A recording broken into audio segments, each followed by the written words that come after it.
लेकिन इस सरकार का नीति का तो कुछ समझ में नहीं आ रहा है। सही बात बोलते हैं सबके पलटू चाचा, पलट गए, इधर से उधर पलट गए, अपने ही किए हुए वादे पर अब लालू सरकार ने रूम में रख के हम लोग का हत्या किया और नीतीश जी हम लोग को रोड पर ला के अभी हम वही गर्दनीबाग पट्टा में आए हुए हैं और यहाँ पे जो एनएम लोग हैं उनका हड़ताल चल रहा है। अब देखना यह है कि इन लोगों को कितना दिन तक हड़ताल करना पड़ेगा, तब इन लोगों को जो है वो अधिकार मिलेगा, इन लोगों की जो मांग है वो पूरी की जाएगी और इन लोगों की मांग सरकार तक पहुँचेगी।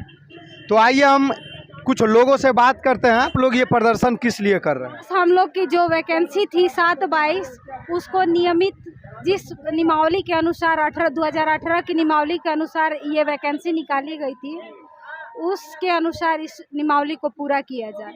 उस पर जबरदस्ती का 2023 वाला नियमावली नहीं लादे, नहीं थोपे लोग। आप लोग यहाँ पे कितने दिन से यहाँ पे धरना दे रहे हैं? आज हम लोग का 31 दिन हो गया। क्या आपको लगता है 31 दिन से सरकार सुन नहीं रही है? कब सुनेगी सरकार? नहीं सुन रही है, इसीलिए तो बोल रहे हैं कि सरकार बहरी, अंधी, गूंगी हो चुकी है और ऐसी सरकार को हम लोग 2024 में रहने नहीं देंगे। हमको तो लगता नहीं है कि ये बहरी सरकार और मूर्खों की सरकार है ये, और हम लोग की बात शायद ही सुनी जाए, ऐसा उम्मीद करना भी इन मूर्खों से बेकार ही है। तो नीतीश कुमार और तेजस्वी यादव कहीं ना कहीं कह रहे हैं कि हम बिहार को डेवलप करने में लगे हुए हैं, हम बिहार के उन तमाम लोगों के लिए दिन रात काम कर रहे हैं। आज 31 दिन हो गया हम लोग को यहाँ बैठे हुए, उस सरकार को दिखाई नहीं दे रही है, अंधी हो चुकी है वो सरकार। कन्या उत्थान, महिला उत्थान की बात करने वाली सरकार आज बिल्कुल अंधी हो चुकी है, जो दिखाई नहीं दे रही है कि उनके अपनी बिहार, उनके घर की महिलाएं, हम लोग रोड पे बैठे हुए हैं, ना कोई सुरक्षा है, ना कोई व्यवस्था है। गर्दनीबाग एक बना दिया गया ना कि धरना स्थल है, आप लोग को जो कुछ भी कहना है वहाँ जाइए, बैठिए और घर जाइए। सुनने सुनाने से कोई मतलब नहीं। उन्हीं का निकाला हुआ वैकेंसी कि 2018 के नियमावली के अनुसार निकाली गई थी और आज ज़बरदस्ती 2023 में उसको उस नियमावली को बदलाव करके 2023 का उस पर लादा जा रहा है।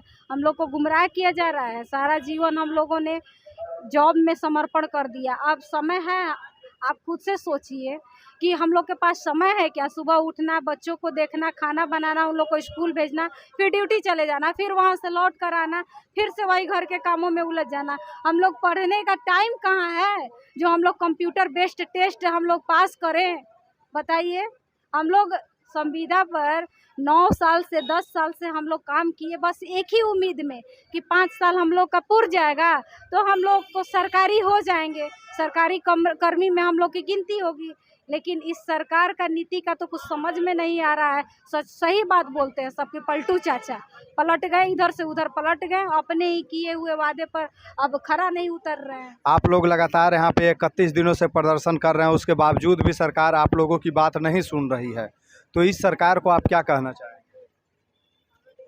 सरकार निकम्मी है, खाली ऊपर के हाव भाव है, अंदर की खोखला सरकार है, समझ गए हैं। इस सरकार को सिर पे कुर्सी की लालची ज़्यादा है।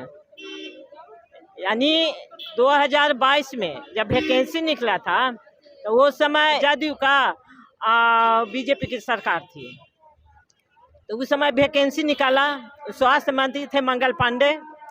उसके बाद जब बीजेपी की सरकार छोड़ करके आरजेडी में गए तो इन्होंने कुर्सी बदले और नियम बदल दिए। तो नियम नहीं बदलना इनको चाहिए, नियम बदलना इनको था। तो शुरू में वैकेंसी जब 22 में निकला था वही समय इनको बदलाव होनी चाहिए, लेकिन उस समय बदली नहीं हुआ और 23 में इन्होंने बदल दिया। इन्होंने चचा भतीजा मिल करके अब क्या अंदर की इनकी बात है, क्या इनकी मान है, क्या इनकी मंशा है, अब तो इनकी दिल ही बता सकता है, हम लोग तो उतना नहीं बता सकते हैं। तो सरकार बोलती है कि हम महिला के लिए बहुत काम कर रहे हैं, हम महिला उत्थान कर रहे हैं, और कहीं ना कहीं तेजस्वी यादव जब सत्ता में आए थे तो उन्होंने एक नारा दिया था, तेज रफ्तार तेजस्वी सरकार। तो वो तेज रफ्तार अभी तक दिख नहीं रहा है क्या? यही चीज तो सोचनीय है कि जब इनकी सत्ता नहीं था तेजस्वी जी का, तो इन्होंने कहे थे कि जितना भी स्वास्थ्य विभाग में कॉन्ट्रैक्ट पर हैं सभी को हमने वेतनमान कर देंगे, हमारी सरकार बनेगी तब। इनको तो सरकार बन गया, अब बनाने के बाद और जो हम लोग को अनुभव पर था कि अनुभव पर सबको लिया जाएगा, तो इन्होंने उसका पलट के इन्होंने एक एग्जाम निकाल दिए, और एग्जाम में भी जो निकाले हैं यहो कंप्यूटराइज निकाल दिए। तो का हम लोग 56 साल 55 साल 58 साल के लोग कंप्यूटर पर बैठ सकता है? आप लोगों को तो कंप्यूटर पे खोलना भी नहीं आता होगा। कहाँ से खोले आवेगा हम लोग के? हम लोग मैट्रिक करके गए थे, हम लोग को पास में जना एक अंगुली का भी मोबाइल नहीं हम लोग चला रहे थे उस समय। अब आज हम लोग को कंप्यूटर पर बैठा देंगे, 15 साल हम लोग कॉन्ट्रैक्ट में, कोई 10 साल, कोई 14 साल कॉन्ट्रैक्ट में नौकरी कर लिया, तो अब 4 साल 5 साल 8 साल बच रहा है, तो हम लोग को कंप्यूटर पर एग्जाम देने आवेगा? नहीं आवेगा न देवे। हम लोग को कंप्यूटर भी पकड़ने का ज्ञान नहीं है। हम लोग को एग्जाम नहीं चाहिए, हम लोग को सीधे काउंसलिंग करा करके हम लोग को वेतनमान किया जाए। क्या लगता है कि जो सरकार बोलती है कि हम महिला के लिए काम कर रहे हैं वो सही है या गलत? गलत है, गलत है। लालू की सरकार था, लालू सरकार ने रूम में रख के हम लोग को हत्या किया, और नीतीश जी हम लोग को रोड पर ला के हत्या कर दिया। आज 31 दिन से धरना पर हम लोग बैठे हैं। हम लोग को घरे को आदमी है, जो घर का भी आदमी हम लोग को अब खाना खर्चा बंद कर देगा, तो ना घर के रहेंगे ना घाट के रहेंगे, यही गर्दानी बाग में रहेंगे बैठल देंगे। यही सर कितना दिन तक बैठे हुए रहिएगा? जब तक हमारी मांग नहीं पूरा होगा बैठा रहेंगे। क्या आपको लगता है सरकार आपकी मांग सुनेगी? सुनेगा।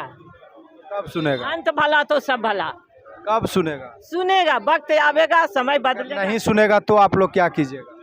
कुछ और कर लेंगे, इसे और कोई अगला कदम फिर निर्णय लेंगे हम। क्या अगला कदम होगा? अभी नहीं हम लोग बताएंगे, मन की बात बताइएगा तभी तो सरकार के कानों तक आपकी बात पहुंचेगी ना, कि आप लोग अगला कदम क्या आप लेने वाले। नहीं बताएंगे, हम लोग बैठ के अपने में। 2024 चुनाव का तो निशाना नहीं बना रहे हैं आप? अब 24 वाला, 24 में लोकसभा के होगा, अब 25 में विधानसभा का होगा, तो वक्त आवेगा तो सब हम लोग। क्या समझा जाए? आप लोग वहीं पे निशाना बना साधे हुए हैं क्या? ना वो अभी नहीं कह सकते हैं कि चुनाव का निशाना साध ले, क्या किसी का निशाना साधे हुए हैं, ऐसा कुछ नहीं है। लेकिन हम लोग कुछ इन लोग को सबक, जिस तरह से यहाँ पे तमाम महिलाएं लोग प्रदर्शन कर रही है, और नीतीश कुमार जी कहते हैं कि महिला बहुमूल्य वोट जो है वो हमारा है, कहीं ना कहीं नीतीश कुमार जी ये कहते हैं कि महिला का वोट जो हमारा है, तो उस स्थिति में क्या आपको लगता है कि महिला का वोट वाकई में नीतीश कुमार का है, या महिला का वोट, महिला आज़ाद है, किसी को भी वोट कर सकती है? नहीं, महिला आज़ाद है। ये तो नीतीश जी महिलाओं का बोल के अपने पक्ष में खींचना चाहते हैं, लेकिन ऐसा नहीं है कि नीतीश जी का हम वोट डाल सकते हैं। महिला अपना मत मुताबिक ही मतदान करती है, ऐसा नहीं है कि हमको फलानवा कह दिया चिलनवा कह दिया, ऐसा कुछ नहीं है। मतदान करना अपना ही अनुभव से लोग महिला करती है। अच्छा, एक सवाल और हम करना चाहेंगे, कहीं ना कहीं बिहार के स्वास्थ्य मंत्री तेजस्वी यादव जी हैं, और बिहार के कई लोग कहते हैं कि तेजस्वी यादव नौमी फेल है। मैं नहीं कह रहा हूँ, ऐसा बिहार के लोग कह रहे हैं कि तेजस्वी यादव जो है वो खुद नौमी फेल हैं, तो वो आप लोगों का एग्ज़ाम लेने की बात करते हैं, तो ये कहाँ तक सही कहाँ तक गलत? यही तो दुख की बात है कि हम लोग को एगो HSC मिलता है 5,000 7,000 8,000 की जनसंख्या में, तो हम लोग पहले पढ़े, ट्रेनिंग किए, फिर काउंसलिंग किए, उसके बाद अपने क्षेत्र में गए, काम किए, इतना अनुभव हम लोग को हो गया। और इन लोग को जो हो गया, आज मुख्यमंत्री बन रहे हैं, प्रधानमंत्री बन रहे हैं, लोकसभा में जीत रहे हैं, आपका विधानसभा में जीत रहे हैं, उनकी कोई रिकॉर्ड नहीं है, कोई इनकी खोज नहीं है कि कितनी पढ़न होना चाहिए, किसे राज अच्छा से चलना चाहिए, किसको मंत्री बनाया जाए, इन लोग को कोई लेखा जोखा नहीं। सही में तेजस्वी यादव नौमी फेल है क्या? अब नौमी है कि 10वीं है, हम उनको तो किताब कॉपी नहीं उल्टे गए हैं, लोग कहता है जो सुनते हैं, मानी थोड़े उन लोग को कहता है ना, क्या कहता है? ये बोल रहे हैं वही लोग कहता है, वही सुनते हैं हम। चलिए, तो आपने देखा जो बिहार के स्वास्थ्य मंत्री माननीय तेजस्वी यादव महिलाओं की बात करते हैं, वही महिलाएं लगातार 31 दिनों से गर्दनीबाग पटना में प्रदर्शन पे उतरी हुई है, और सरकार के कानों तक अभी जू तक नहीं रेंग रही है। ये लोग लगातार 31 दिनों से बिहार की तमाम जो एनएम महिलाएं हैं वो सड़कों पे उतरी हुई है, लेकिन सरकार जो है इन लोगों की बात सुनने के लिए तैयार नहीं है। और आपने देखा होगा कि कुछ दिन पहले भी हमने अपने चैनल से यहाँ पे एनएम लोगों का रिपोर्टिंग किया था, और आज कुछ दिन बाद भी हम यहाँ पे आए तो हमें ये पता चला कि ये लोग आज भी धरने पे मौजूद हैं। तो ऐसी सरकार को आप क्या कहेंगे, ये कमेंट बॉक्स में कमेंट कीजिएगा। फिलहाल आप देख रहे हैं बदलो बिहार न्यूज, मैं हूं आपके साथ गुलशन कुमार, लेता हूं विदा। जय हिंद, जय बिहार।